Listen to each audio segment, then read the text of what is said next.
Assalamualaikum warahmatullahi wabarakatuh. Alhamdulillahi rabbil alamin. Wassalatu wassalamu ala asrafil anbiya'i wal mursalin Sayyidina wa maulana Muhammadin wa ala alihi wa sahbihi ajmain, amma ba'du.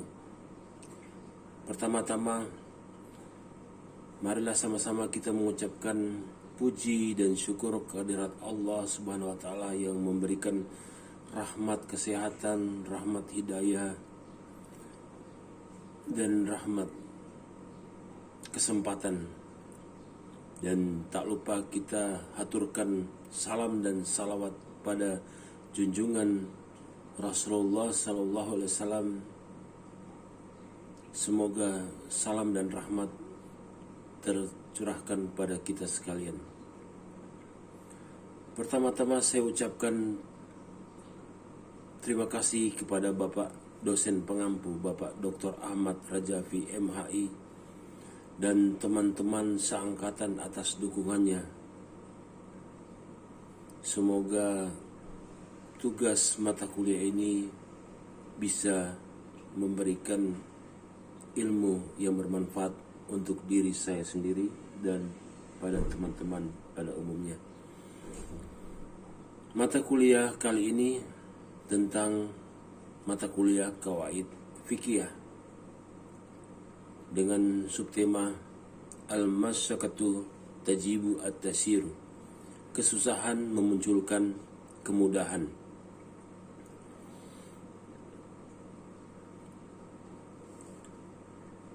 Al-Masyaqqah menurut etimologi adalah al-ta'ab, yaitu kelelahan, kepayahan, kesulitan, dan kesukaran. Sedangkan kata at-tasir secara bahasa etimologis adalah kemudahan. Secara terminologi, al-masyaqqah adalah kesukaran yang dihasilkan dari mengerjakan suatu perbuatan di luar kebiasaan. Sedangkan at-tasir bermakna suatu kemudahan atau keringanan. Dengan demikian, maka maksud dari kalimat Al-Masyaqqatu Tajibu At-Tasir adalah sesuatu yang menyulitkan itu dapat menimbulkan sebuah kemudahan atau rukhsah atas taklif syariah, dan dia melengkapi darurat sebagaimana melengkapi hajat. Darurat yaitu apa yang harus dilakukan manusia untuk memelihara agama, jiwa, akal, keturunan, atau hartanya dari kebinasaan. Hajat adalah sesuatu yang dilakukan untuk kebaikan kehidupan, dan ruksa adalah apa yang disyariatkan Allah daripada hukum-hukum sebagai keringanan atas mukallaf dalam keadaan khusus yang menghendaki keringanan. Adapun dalil-dalil dalam penggunaan kaidah Al-Masyaqqatu Tajibu At-Tasiru sangatlah banyak. Setiap pengaplikasian segala jenis kaidah fikih tanpa terkecuali kaidah fikih Al-Masyaqqatu Tajibu At-Tasiru tentunya harus benar-benar komprehensif, di mana harus ada petunjuk syar'i dan dalil-dalil yang membenarkan pengaplikasiannya. Adapun beberapa dalil antara lain dalam surat Al-Baqarah 185, Allah berfirman, Bismillahirrahmanirrahim, yuridullahu bikumul yusra wala yuridu bikumul usra, yang artinya Allah menghendaki kemudahan bagimu dan tidak menghendaki kesukaran bagimu. Dalam surat Al-Baqarah 286 juga berbunyi, la yukallifullahu nafsan ila wus'aha, Allah tidak membebani seseorang melainkan sesuai dengan kesanggupan. Di beberapa surat Al-Quran juga banyak tertuang tentang kaidah fikih ini. Masih banyak dalil yang melegalisasi penggunaan kaidah ini menjadi jalan penetapan hukum istinbat, hukum oleh para ulama. Dalam hadis Sahih Bukhari dari jalur Anas bin Malik yang artinya, permudahkanlah dalam perihal agama dan janganlah kalian mempersulit, serta berikanlah kabar gembira, janganlah kalian menakut-nakuti. Oleh sebab ini, kaidah ini disepakati oleh seluruh ulama mazhab sebagai yang pengaplikasian sebagai analogi dalam menyimpulkan dan menemukan hukum ketika berijtihad. Umumnya dapat secara langsung bersentuhan dengan perkara-perkara hukum. Beberapa kaidah tersebut antara lain: pertama, keadaan darurat memperbolehkan. Kedua, meluaskan perkaraan apabila dalam keadaan sempit. Ketiga, menyempitkan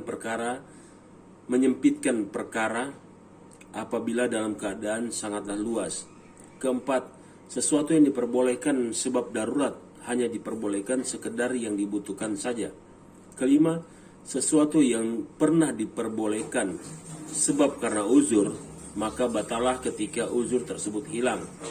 Keenam, hajat itu ditempatkan pada posisi darurat, baik hajat umum maupun khusus. Ketujuh, kemudaratan tidak membatalkan hak-hak yang lain.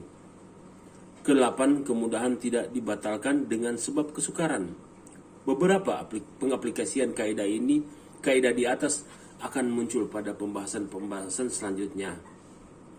Adapun dalam pengaplikasian kaidah ini tidak semerta-merta dapat diterapkan sekehendak hati, melainkan harus dicermati syarat-syarat yang melegalkan diberlakukan keringanan tersebut. Az-Zuhaili menuturkan, masyakah yang diperbolehkan untuk diberikan kemudahan antara lain: pertama, tidak bertentangan dengan nas. Kedua, kadar masyakah harus lebih dari batasan kemampuan normal. Ketiga, masyakah tersebut bukanlah keadaan yang biasa terjadi seperti dinginnya air ketika wudhu dan teriknya matahari saat kita berpuasa. Keempat,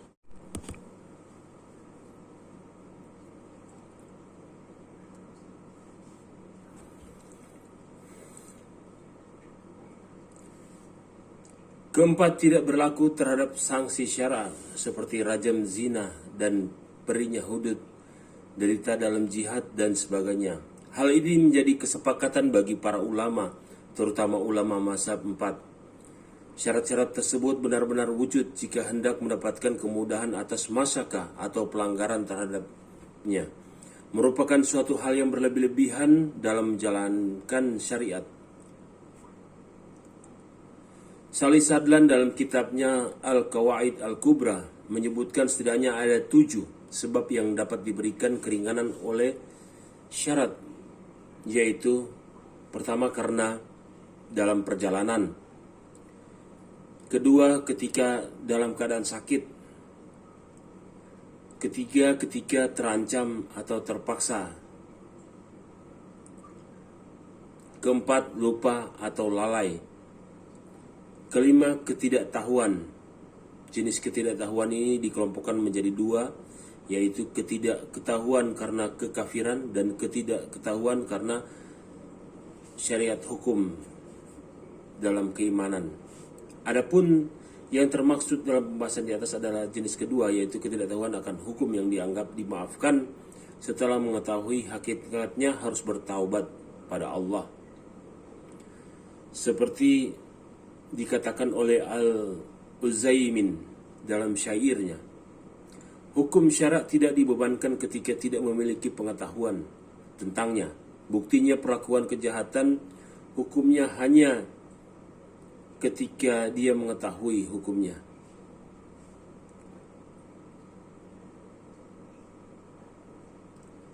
Baru selanjutnya kesusahan dan bala bencana. Keenam, kekurangan cacat fisik mental di luar kebiasaan. Yang termaksud orang kekurangan di sini adalah orang yang tidak adanya pembebanan hukum seperti orang gila, anak kecil yang mendapatkan rukhsah. Adapun pengertian dari rukhsah, kajian mengenai masyakah tidak dapat dipisahkan daripada rukhsah. Rukhsah secara terminologi adalah kemudahan atau kelunakan pengecualian dari haramnya menguburkan dua jenazah dalam satu kuburan, yaitu ketika calon jenazah tersebut berwasiat untuk dikuburkan dalam suatu kuburan, maka boleh. Oleh karena itu, boleh memasukkan jenazah yang kedua sebelum hilangnya jenazah yang pertama, dan juga haram mengumpulkan tulang belulang beberapa jenazah untuk dikebumikan bersama. Begitu juga menaruh di atas pemakaman yang lain. Dari khabar di atas dapat dipahami terdapat 3 pendapat.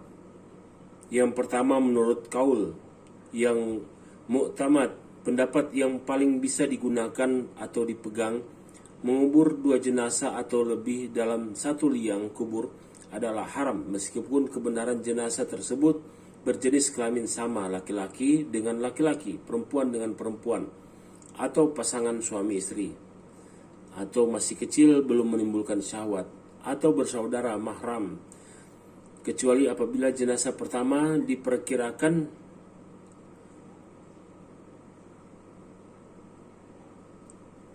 jenazah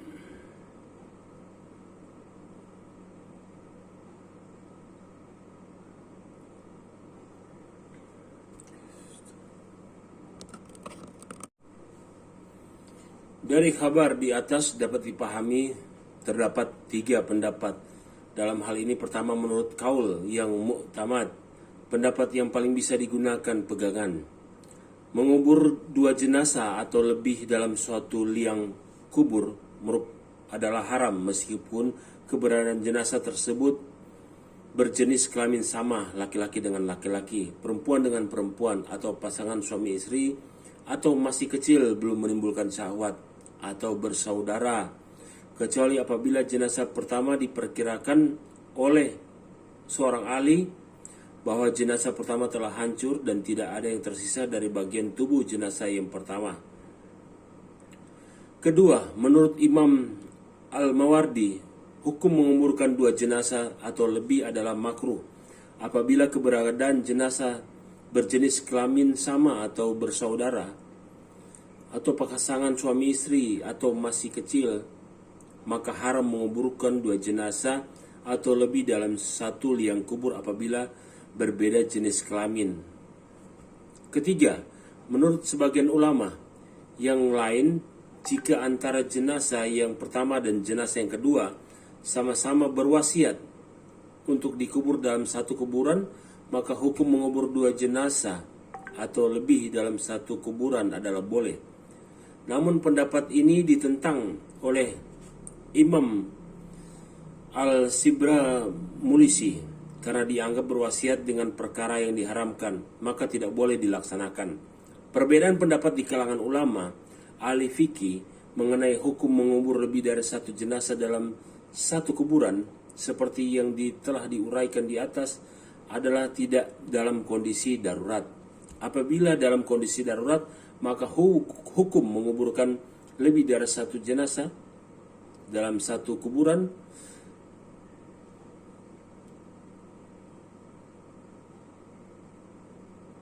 Al-Nawawi di dalam kitabnya Majmu' Syarh Al-Muhadzabat menegaskan bahwa larangan untuk mengubur lebih dari 1 jenazah dalam satu kuburan dikarenakan Rasulullah tidak pernah mengubur lebih dari 1 jenazah dalam satu kuburan kecuali dalam kondisi darurat seperti dalam perang Uhud. Jenis-jenis rukhsah, sebab-sebab diberlakukan menurutnya jenis terbagi kepada 7, yaitu pertama, rukhsah pengguguran. Rukhsah pengguguran adalah keinginan yang mengakibatkan gugurnya ibadah disebabkan uzur tertentu, seperti gugurnya kewajiban salat bagi wanita haid dan nifas. Begitu pula gugurnya kewajiban haji bagi orang yang tidak berkemampuan. Kedua, rukhsah pengurangan, mengurangi kadar ibadah dikarenakan suatu uzur seperti mengkasar sholat ketika dalam perjalanan dalam batasan tertentu. Ketiga, rukhsah penggantian suatu ibadah dengan ibadah lainnya dilaksanakan suatu uzur seperti menggantikan wudhu dan mandi wajib dengan tayamum dikarenakan ketiadaan air. Keempat, rukhsah mendahulukan, keinginan atas mendahulukan suatu ibadah seperti sholat jamaah, yaitu menggabungkan asar dan zuhur, atau mendahulukan zakat daripada jatuhnya pada jatuh haulnya. Kelima, rukso penundaan, keringanan atas pengakhiran suatu ibadah seperti sholat maghrib yang dikerjakan pada waktu isya dengan cara jamak. Keenam, rukso atas ancaman, keinginan yang didasari atas ancaman yang dapat membahayakan seperti memakan bangkai babi karena khawatir akan mati jika terus dalam keadaan lapar dan tidak ada makanan yang lain. Ketujuh, rukso perubahan, yaitu bertukarnya bentuk ibadah karena hal tertentu seperti sholat dalam keadaan perang menjadikan gerakan berbeda dengan gerakan sholat yang lazim. Berdasarkan tuntunan pelaksanaan pula, para fuqaha mengklarifikasikan pembagian ruksa tersebut kepada beberapa bagian. Antara lain, pertama, ruksa yang wajib dilaksanakan seperti memakan bangkai kendati itu bangkai babi dalam kondisi uzur akibat kelaparan dikarenakan tidak ada makanan lain. Kedua, ruksa yang disukai atau sunnah dilaksanakan seperti mengqashar sholat dalam perjalanan yang jarak tempuhnya sangat telah sampai kadar yang ditentukan berdasarkan ulama. Ketiga, ruksa yang mubah dilakukan seperti jual beli salam. Keempat, ruksa yang lebih baik dilakukan seperti menyeka kuf atau sepatu kulit yang dipakai pada musim dingin. Kelima, ruksa yang lebih baik ditinggalkan seperti mengqashar sholat pada jarak yang kurang dari 3 marhalah menurut sebagian fuqaha.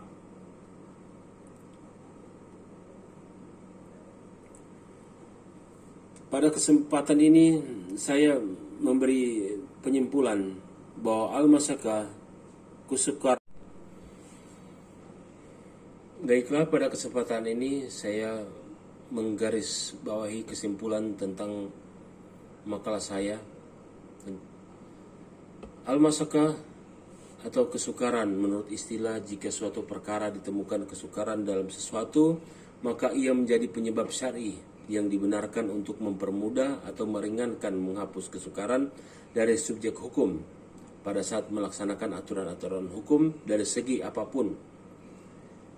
Pertama, dasar hukum tentang kaidah-kaidah ini termaktub dalam Quran surat Al-Baqarah 185 yang artinya Allah menghendaki kemudahan bagimu dan tidak menghendaki kesukaran bagimu.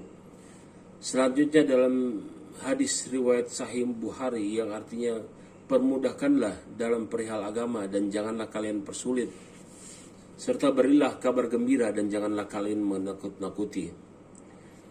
Kaidah-kaidah tersebut apabila suatu perkara menjadi sempit maka hukumnya meluas, dan kebalikannya apabila suatu perkara menjadi luas maka hukumnya menyempit. Kedua, apabila yang asli sukar dikerjakan maka berpindah kepada penggantinya. Ketiga, apabila yang tidak mungkin menjaganya, menghindarkannya, maka hal itu dimaafkan. Keempat, kemudahan atau ruksa itu tidak boleh dihubungkan dengan kemaksiatan. Kelima, apabila suatu kata sulit diartikan dengan arti yang sesungguhnya, maka kata tersebut berpindah artinya kepada arti kiasan. Keenam, apabila sulit mengamalkan suatu perkataan, maka perkataan tersebut ditinggalkan. Ketujuh, dimaafkan pada permulaan tapi tidak dimaafkan pada kelanjutan. Kedelapan, dapat dimaafkan pada hal yang mengikuti dan tidak dimaafkan pada lainnya. Mungkin sampai di sini pembahasan makalah saya. Lebih dan kurangnya saya mohon maaf. Assalamualaikum warahmatullahi wabarakatuh.